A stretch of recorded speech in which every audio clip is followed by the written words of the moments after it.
comment, raise your hand, keep them up for a second. How's everybody today? Good, Coach. Well, it was good to get back to practice today. I think the players were excited about it. We've had a, good first day. Energy and enthusiasm was good. Obviously, if we were where we needed to be, we would need to have a whole bunch of more practices before the first game. So I think every player's got to self-assess a little bit in terms of the things that they need to work on to improve, and also be ready to take constructive criticism from the coaches so that they have a chance to use that input and teaching to, help them improve. So we're certainly looking forward to the challenges of the season. There are many, many out there, including the first game, and I think that what's really important is our players have to believe that we determine the outcome of the game by what we do, how we practice, how we prepare, how we get ready to play the game, and how we can go execute in the game. And the thing that you have to do to be able to do that is develop the right habits when it comes to work ethic, perseverance, discipline, to make the right choices and decisions, mental and physical toughness to be able to sustain. And these things are all important because I think this team, like every team, has to reestablish the identity of who this team is going to be. And I don't think that that's anybody's call to make, including any preseason poll, which basically means little to nothing about anything.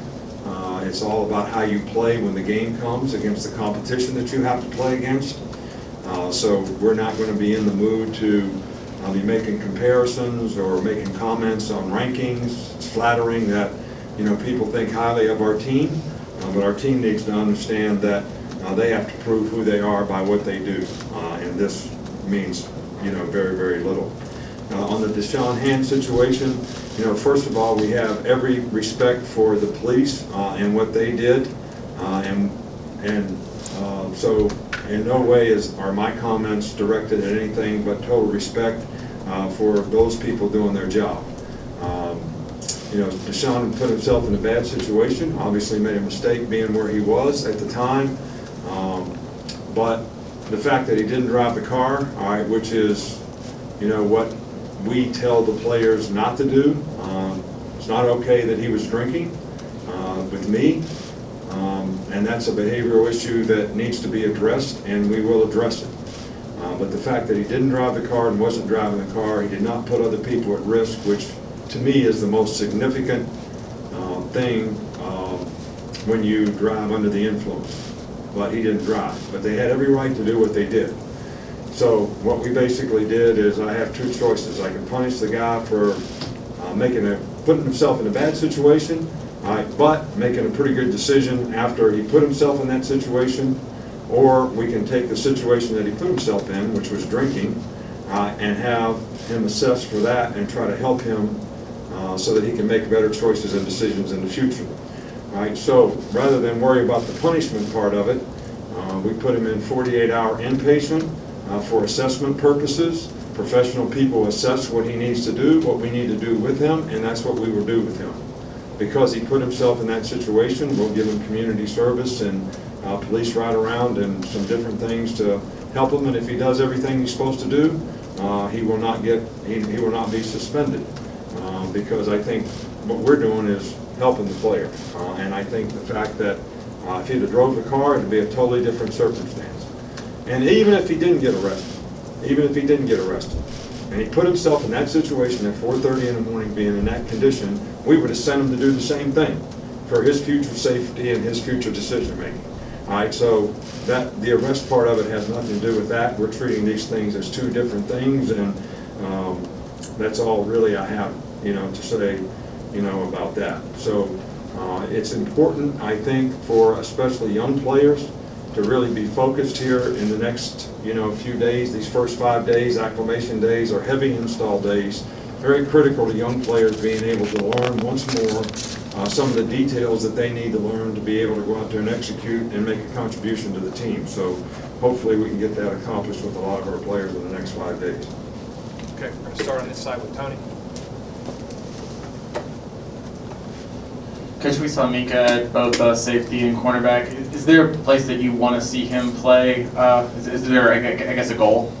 No, there's not really a goal. I think the goal is to get the best 4 guys, best 5 guys on the field in the best positions that will give us the best opportunity to have a chance to be successful in the back end. So Minka can play either place extremely well.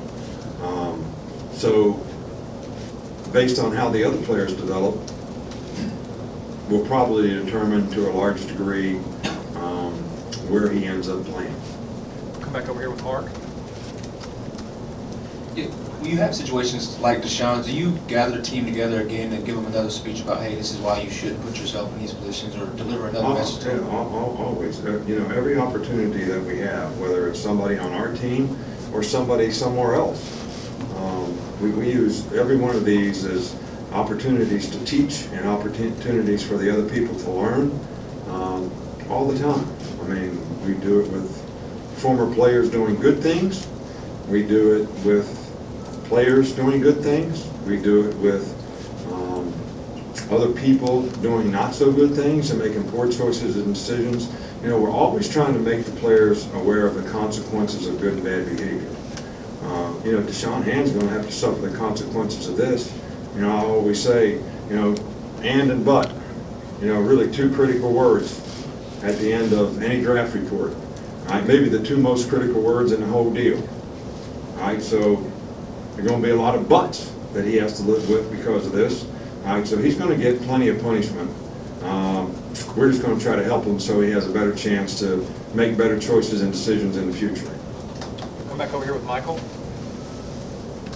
Just wonder what your thoughts were on the defensive line and depth you have there coming back. Well, I think there's obviously some talented players there that haven't played a lot. Those guys are going to have to develop consistency and performance.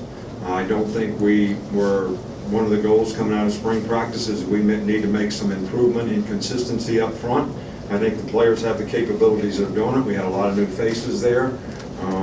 So this camp is going to be real critical for how those guys develop and the consistency that they can play with. Okay, go over here in the middle with Alex. Just wanted to ask you about the right side of the offensive line. Obviously, you know, you said coming out of spring there are 4 guys. What do you need to see from the guys you have for that 5th spot that you want to see them do? Well, we're evaluating the guys every day. All right, we're evaluating those 4 guys to make sure that they continue to improve and play well. And we're also going to evaluate some of the younger players who came in, as well as some of the guys that were there in the spring. And you know, the same thing is we're going to do in the secondary. What gives us the best opportunity to get the best 5 guys on the field so we have the best opportunity to be successful up front? And you know, that's way early to be determined, and we're going to be evaluating those guys every day, and it's a work in progress, and you know, it's way too early to really tell. I mean, especially, you know, these practices where you don't have pads on, not the easiest way to evaluate defensive and offensive line. Okay, come back over here with Chris Walsh. Just from the end of last year to now, what's been the biggest improvement with Jalen, and what do you kind of want to see from him in camp? Well, the goal was stated many times before that we wanted to improve his ability to be a more efficient, effective, confident passer. I think he's made tremendous strides in the spring. We're not allowed to watch a lot of what they do over the summer, but based on his confidence, the poise that he plays with out there in practice today, I think there has been a lot of improvement in his knowledge and understanding and confidence, and his leadership, his presence, all those things I think have a real positive impact on the offensive team and the offensive players, and I think he's really improved as a passer. We're going to finish up right here with Dwayne. Coach, you opened up talking about discipline and guys being able to understand and take criticism well. Is that stressed even more this year because you got a lot of young guys that you might be counting on? Well, no, look, we always stress that. I mean, I think if you're going to improve, you have to be able to self-assess. If you're going to improve, you have to be able to take You could call it criticism, you could call it constructive criticism, you could call it teaching. You know, if I tell a player something, I'm trying to teach the guy. I'm not really trying to criticize him. I'm not trying to tear him down for what he did. I'm trying to help him so that he can do it better the next time. And we try to explain to every player that that's what we're trying to do. Now, there's things that you can't tolerate, like lack of effort. It's a choice. Not playing with toughness, that's a choice. Not knowing what to do because you're not well prepared or you're not focused. I think some of those things you come down a little harder on. But when it comes to teaching players technique, teaching them how to do what you want them to do, that's not a critical deal. You know, that's a teaching. Whether it's how you use your feet and hands, how you run a route, how you get your second step on the ground to make a block, how you set your feet in the pocket to throw a ball. I mean, all these things are, you know, things that you're trying to teach to improve guys so that they have a better chance to be successful. And I think the players know that the coaches are here to try to help them do that. And I think that's why they came here. I don't ever get any negative feedback from players in terms of how they're coached. Thanks, Coach. All right, thank Thanks, you. guys.